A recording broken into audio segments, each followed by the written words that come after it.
April is Autism Awareness Month. We are joined now by Marcela Nunez, a certified applied behavioral analyst who has opened a new center for autistic children and their parents. Welcome. Thank you. Your inspiration, the group is called, or the network is called the Innovative Autism Network, IAN, I-A-N. Yes. And there's a story behind that acronym, which is what? My son. My son was diagnosed about a year and a half ago. How old is he now? He is 6. I opened up the center a year ago. I have been doing this for over 12 years, and I just decided, okay, he was definitely the inspiration, the push that I needed to kind of go on my own right now.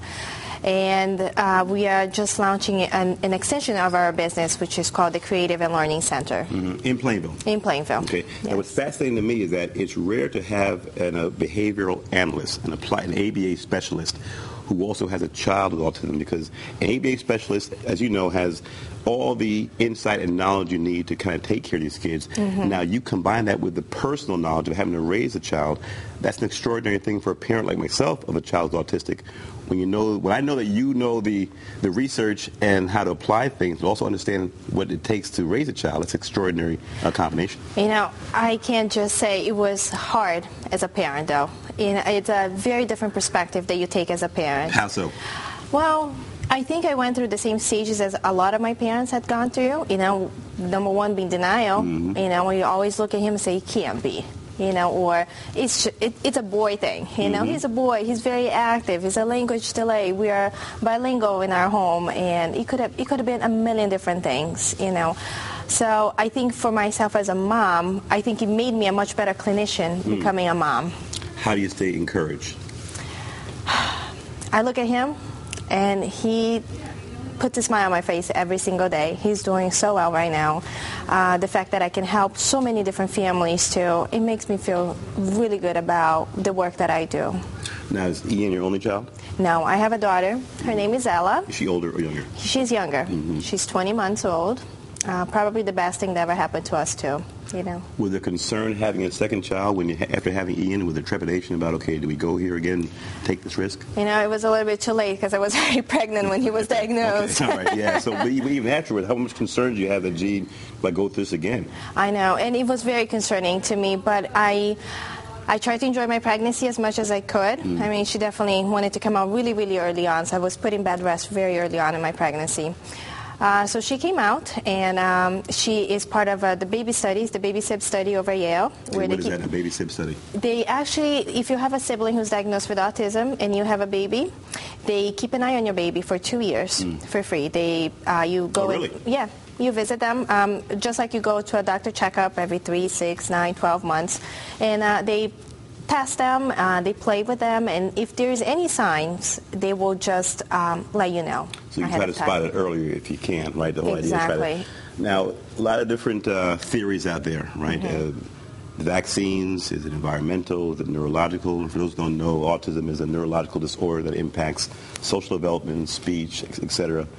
What do you think contributes? Is it genetic? Is it environmental? Is it the vaccines, combination? What do you think from your approach? We definitely know that there is a genetic link just because there are more boys than girls diagnosed in the spectrum. Everything else is a speculation. There's not a lot of solid research there to say, oh, it's definitely vaccines, it's definitely this, it's definitely that. Because the spectrum is so broad, and honestly, I have never met a child alike in those past 12 years. Right. You know, they're all very, very different. I'm sure you've heard those stories where the parent says to you, Marcela, my child was speaking or was doing something here, and all of a sudden, at this age, it stopped. Very frustrating when a child has exhibited quote-unquote normal behavior, and then all of a sudden it stops. It leads you to believe that something happened between birth to when they exhibited the bad behavior. Yes, and I've seen some of those. Kids who were talkers, and by age 18 months to 2 years old, they stop talking. So some of the things you do now, the IAN Center, the Innovative Autism Network, what are some of the things you do? Walk us through the kind of services you have. I know we have some pictures and some video. What kind of things do you try to work on? Okay, so the idea behind the whole Innovative Autism Network was that I drove my son Ian all over the state for services.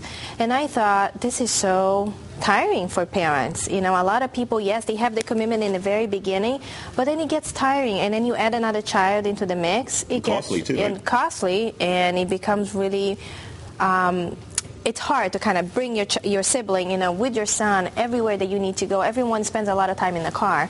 So I thought, well, if we have all the services under one roof, the families could come in and schedule the services back to back. We have a waiting area for siblings. And the services include, give us 2 or 3 services you have. We have ABA services, which is applied behavior analysis. Right. In layman's language, what's ABA for folks who aren't really familiar? Give us It's a data-driven methodology. We use, we pretty much break down all the tasks into the smallest unit to be able to teach those kids who are in the spectrum, because they really have a hard time learning, from the natural environment. So we try to break it down to the smallest tasks so they can learn. How about speech? Speech is a big issue. Kids who are developmentally delayed. What kind of encouragement can you give? What kind of things have you seen that can accelerate speech in about 30 seconds? Well, we do offer also speech services as well as occupational therapy. So what we do is we work as a team.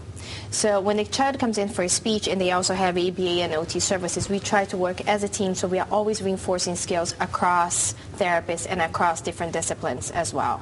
How much success have you seen for late talkers? For a lot of parents, like my son who's a late talker, how much success have you seen for kids who do come around and end up talking?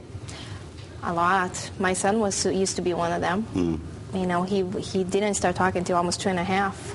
I have kids who are completely nonverbal who are verbal right now. And so you think again, if you had to say one thing that really helped would be what? We have about 10 seconds left. One thing that really helps to accelerate that speech.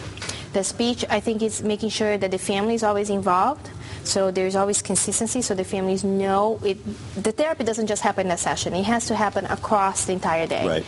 The parents come in and they also receive parent training, so they can apply the same things in the home. Because the kids come in about 5 seconds. The kids get lazy too if you're always doing things for them. They get to kind of rely on the parents doing things, to challenge them to kind of get out of that. Exactly. As a parent, we always anticipate their needs. Right. So we kind of sometimes have to sabotage the environment a little bit and making sure that they need to ask for different things, put things out of reach. Making sure that they are asking for those different things. And the website is for your group? It's www.iannetwork.com. Okay, Marcella Nunes, we have to have you back. Thank you for coming in. We appreciate it. Thank you. All right. When we come back, folks, we'll talk about how to avoid family feuds when it comes time to deciding care for elderly parents. You're watching the Stan Simpson Show. Follow us on Facebook and Twitter, too. Don't go away.